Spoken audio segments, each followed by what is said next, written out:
Ya, Assalamualaikum Bang Dula. Waalaikumsalam warahmatullahi wabarakatuh, Mas Indra. Alhamdulillah, sehat Bang Dula pagi hari ini. Amin, Waduh, ya, alhamdulillah. hari Arafah. Nampaknya puasa ke hari ini Bang Dula.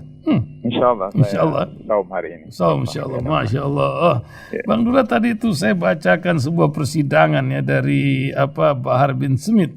Tapi Fadlizon itu mengingatkan kembali tentang peristiwa kilometer 50. Nah, ini bagaimana? Ini kan jadi seperti pembuktian terbalik atau bagaimana Bang Dula melihat perjalanan ini? Juga masalah lain yang akan kami tanyakan gitu Bang Dula ya, masalah keadaan negeri ini dengan presiden threshold. Sekarang kan PKS yang akan maju setelah DPD. Ini macam mana nih ikhtiar yang luar biasa, minta 7-8% lah begitu ya. Juga masalah-masalah lain negeri ini yang kita akan bahas kemudian. Silakan Bang Dula dari urusan kilometer 50. Soal pengadilan Habib Bahar berkaitan dengan peristiwa di kilometer 50 2 tahun lalu.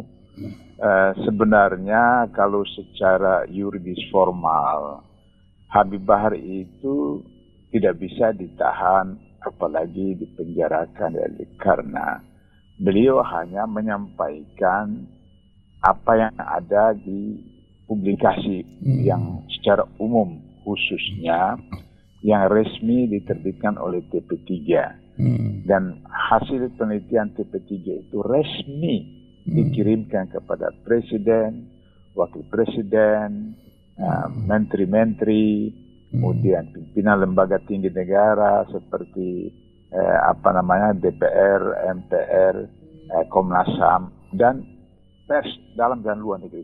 Jadi itu resmi, sehingga seharusnya kalau misalnya polisi mau memperkarakan seseorang berkaitan dengan publikasi kilometer 50, seharusnya TP3 yang ketuanya adalah saya, tim pengawal peristiwa pembunuhan 6 laskar di kilometer 50. Dan itu kami resmi bertemu dengan presiden dan menyampaikan. Jadi itu resmi, sehingga sebenarnya dari segi aspek KUHAP, kita penuh hukum acara pidana, sebenarnya polisi tidak boleh menangkap Habib Bahar, harus menangkap orang-orang di TP3 seperti saya misalnya, harus ditangkap karena saya yang menjadi ketua daripada TP3 itu satu. Yang kedua, hasil dari buku TP3 yang disusun berserakan, saya dan teman-teman datangi semua keluarga dari 6 orang korban itu, dan semua cerita itu kami dapatkan. Dan kalau soal misalnya penganiayaan atau apa segala macam, salah seorang bapak dari korban itu mengatakan di liang lahat itu ketika dikuburkan itu masih keluar darah segar dari belakang kepalanya. Padahal itu sudah berapa hari, kemudian sudah lama di rumah sakit, kemudian sudah dimandikan, tapi masih keluar darah segar dari itu. Nah, artinya bahwa kalau kita berdasarkan hadis, itu adalah orang syahid dalam kondisi seperti begitu. Nah, jadi oleh karena itu maka kelirulah polisi menangkap Habib Bahar.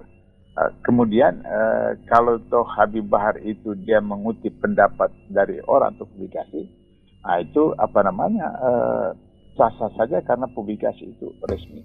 Dan itu dilakukan pertama kali kejadian itu oleh Polda Jakarta yang didampingi oleh Pangdam Jakarta tentang kasus itu.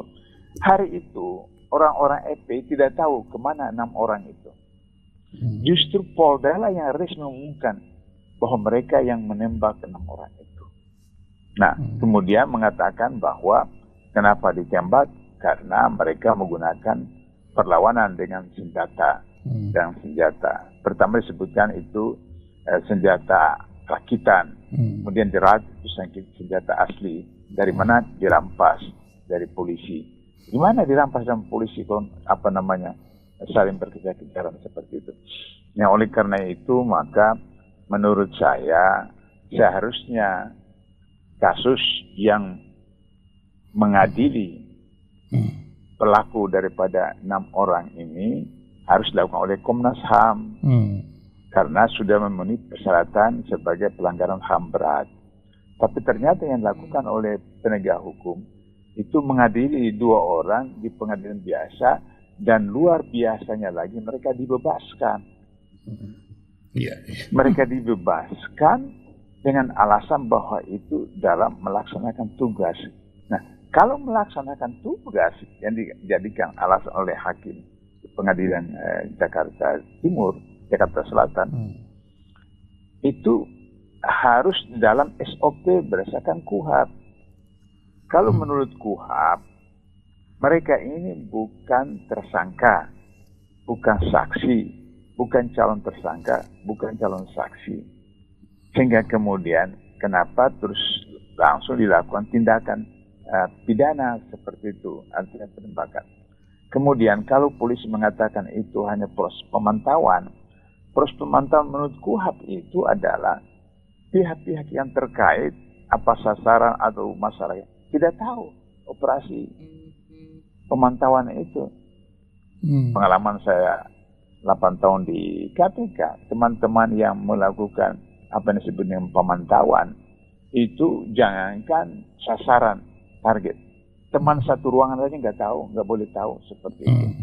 Sehingga kemudian data-data diperoleh dan kemudian dibawa ke proses penyelidikan mudah dan itu. Nah, sehingga menurut logika kalau berdasarkan KUHAP, polisi atau petugas itu seharusnya tidak boleh rapat dengan mobil yang berangkat ke ke Kerawang itu. Harus paling tidak 500 meter atau 1 kilo di belakang. Karena memantau ya tidak boleh diketahui oleh orang yang dipantau. Tapi ini terjadi kejar-kejaran. Kalau kejar-kejaran berarti bukan pemantauan, adalah proses penangkapan. Nah, proses penangkapan ternyata mereka tidak punya surat perintah penangkapan. Jadi sudah melanggar KUHAP seperti itu. Ya, jadi sudah bermula dari awal sudah salah, maka di dalam filosofi orang kampung itu satu kebohongan melahirkan kebohongan yang baru dan seterusnya sampai hari ini. Sehingga kasus Habib Bahari itu ya kemudian akan mengungkapkan dalam persidangan bahwa kemudian bekas-bekas luka itu dokter pakar yang diundang itu ternyata itu bukan penembakan tapi penganiayaan. Jadi selain penembakan juga ada penganiayaan seperti itu. Nah, jadi itu satu pelajaran buat masyarakat, buat penegak hukum bahwa jangan sampai kemudian kesalahan seseorang yang kemudian ditimpakan karena persoalan politik ditimpakan kepada orang lain, kepada rakyat, kepada masyarakat seperti itu. Masih yang soal pengadilan Habib Bahari. Presidensial threshold. Yang presidensial threshold itu, Bang. Sebenarnya apa yang dilakukan oleh PKS itu adalah satu proses usaha ikhtiar. Tapi apa yang dilakukan oleh PKS itu dalam fisiologi artinya bahwa sudah mengakui ketentuan-ketentuan dalam undang-undang pemilu, undang-undang pilpres, sehingga kemudian ini hanya melakukan negosiasi seperti itu. Padahal kalau kita konsen kepada undang-undang 45 dan undang-undang pilpres, tidak ada menyebutkan tentang angka presiden threshold itu. Hanya undang-undang menyebutkan capres-cawapres diajukan oleh partai atau gabungan partai. Tidak ada menyebutkan presiden threshold. Nah, sehingga dengan begitu maka seharusnya seperti ketua DPD dan kemudian beberapa kelompok masyarakat yang mengajukan gugatan atau judicial review agar supaya ketentuan 20% presiden itu dihilangkan, dihapus karena tidak ada dalam undang-undang 45 maupun dalam undang-undang pilpres. Nah, tapi apa yang dilakukan oleh PKS itu ya kita respect, kita salut sebagai salah satu usaha untuk membebaskan kepada partai-partai untuk bisa mencalonkan calon-calon yang lain. Misalnya kalau 6 atau 7% berarti misalnya PKS dengan Demokrat bisa mengajukan. Karena kalau misalnya 20% PKS dengan Demokrat nggak bisa mengajukan. Kalau misalnya tambah dengan P3 sudah menyeberang di sana. Tapi kalau misalnya 4-7%, itu bisa PKS dengan Demokrat misalnya itu bisa mengajukan. Nah, tapi ini aneh bin ajaib. Indonesia ini kan 270 juta. 270 juta itu cuma 2 atau 3 capres-cawapres pasangan. Timor Leste itu cuma berapa juta? Tidak sampai 5 juta rakyatnya. Itu pemilihan presidennya itu lebih daripada 3 calon. Di Amerika itu memang penduduknya banyak, tapi itu ratusan calon presiden.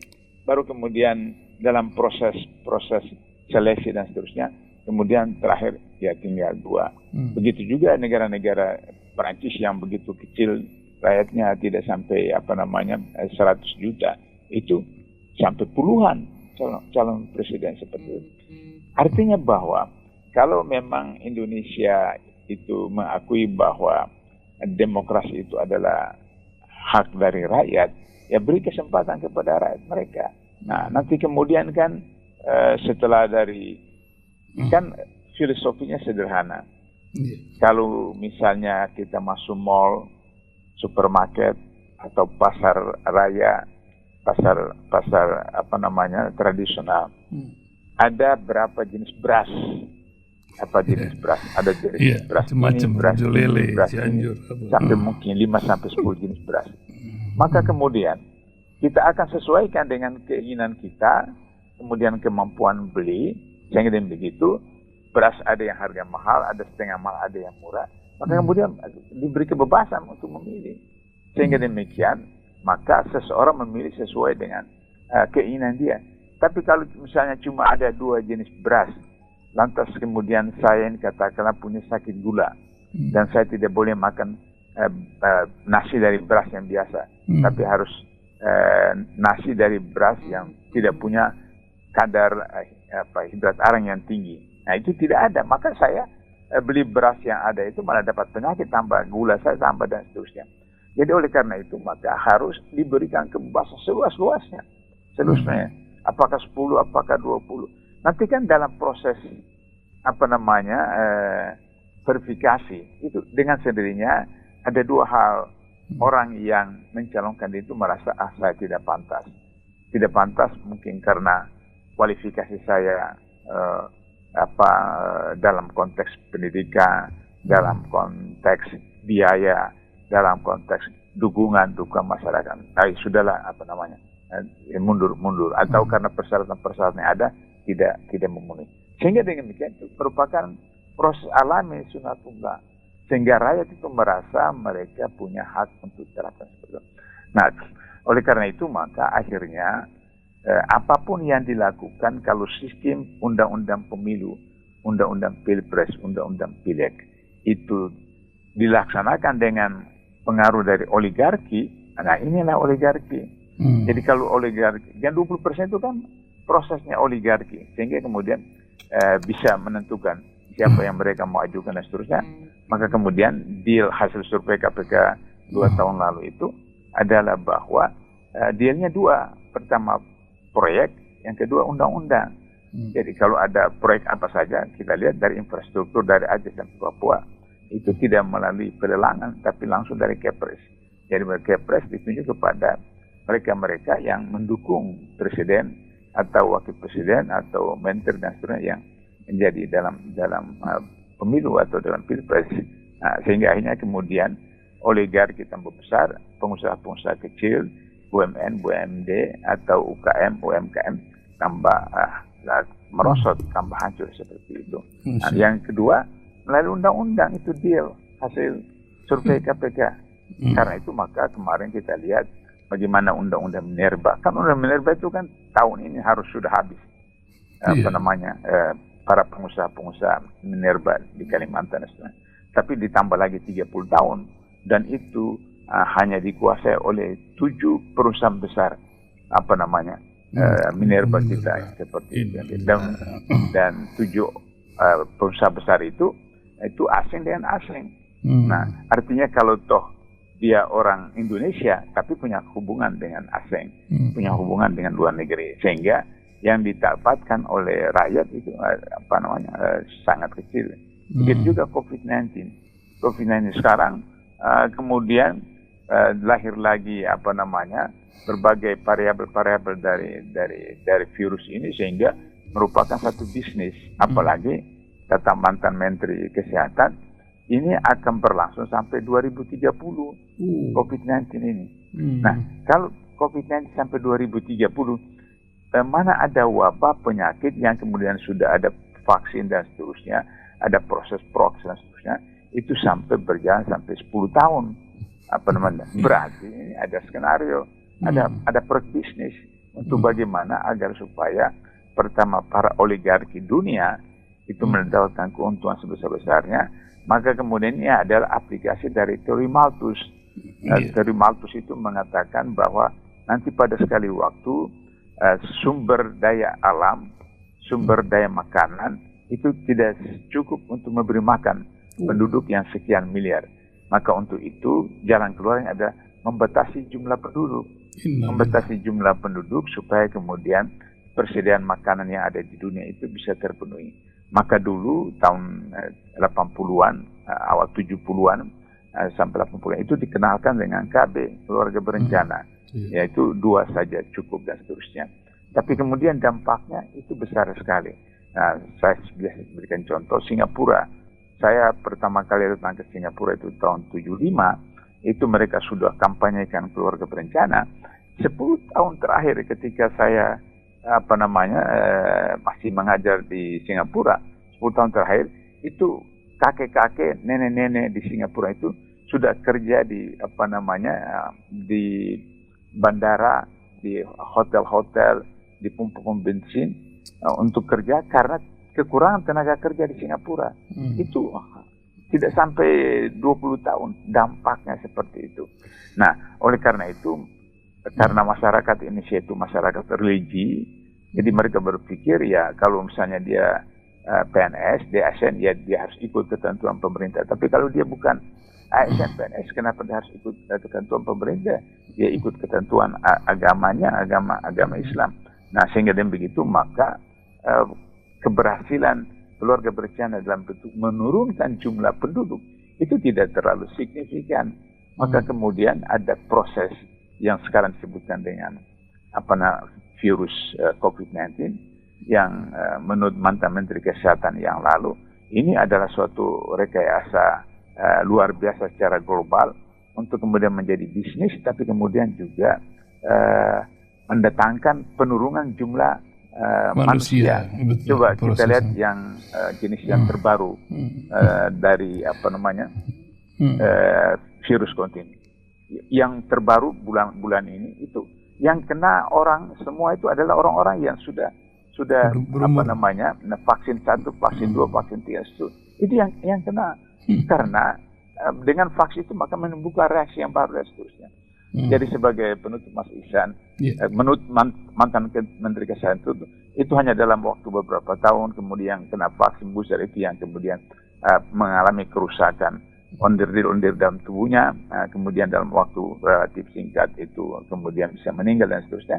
Maka saya punya saran kepada masyarakat khususnya umat Islam yang mendengar ini, pertama, memakan makanan, minuman yang bergizi untuk memenuhi persyaratan kekebalan fisik, tapi yang paling menentukan adalah kekebalan psikis. Kekebalan psikis itu adalah dimulai dengan sholat. Jaga sholat betul-betul 5 waktu bagi laki-laki berjamaah di masjid mushola. Kemudian yang kedua, saum mulai dari Senin Kamis, kemudian tambah 3 hari Hijriah, 13, 14, 5 Hijriah, dan kemudian kalau sudah terbiasa itu dengan saum Nabi Daud. Ada hasil penelitian yang memberitahu bahwa orang yang saum Nabi Daud itu tidak akan terkena virus. Kenapa? Karena dia punya masa inkubasi. Nah, ketika dia masuk hari ini, kemudian saya sedang saum, dia tidak bisa itu. Nah, besok saya tidak saum, dia bisa masuk, tapi kemudian lusanya lagi dia mati karena saya saum. Karena dia harus makan. Dia makan makanan yang gulanya. kita makan setiap hari. Ya kalau kita saum, maka dia tidak ada yang bisa makan seperti itu.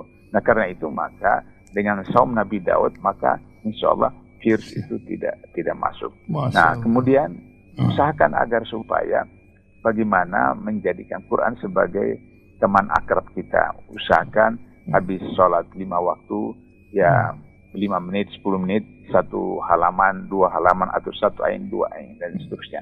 Nah, ini yang kemudian sampai kepada sholat sunat, sholat malam, dan seterusnya. Inilah satu-satunya cara untuk bisa meningkatkan daya tahan psikis, selain daya tahan fisik tadi. Dengan begitu, maka semua otoritas ada sama Allah. Seharusnya Allah menetapkan kita 10 tahun lagi, hanya karena persoalan ini kita tidak melakukan ikhtiar, maka kemudian bisa berlaku takdir buat kita meninggal sebelum waktunya. Tapi kalau misalnya kita sudah ditetapkan hari ini, Allah menghendaki, bisa saja tunda beberapa tahun dan seterusnya. Karena kun fayakun, Allah punya kuasa, Allah yang menetapkan, Allah juga bisa meralat, Allah juga bisa merevisi dan seterusnya. Karena itulah soal COVID-19 seperti ini agar supaya bisa diantisipasi dengan cara pendekatan yang manusiawi, halal thayyibah, yaitu makan bergizi, tapi juga dengan pendekatan psikis, hubungan dengan Allah. Mudah-mudahan itu bisa teratasi. Amin. Terima kasih Bang Dullah, juga selamat atas dibentuknya Front Kedaulatan Negara ya. Wah, luar biasa. Terus semangat Bang Dullah ya. Luar biasa. Dan selamat menyongsong Idul Adha. Insyaallah esok ada Ahad. Assalamualaikum Bang Dullah. Waalaikumsalam warahmatullahi wabarakatuh.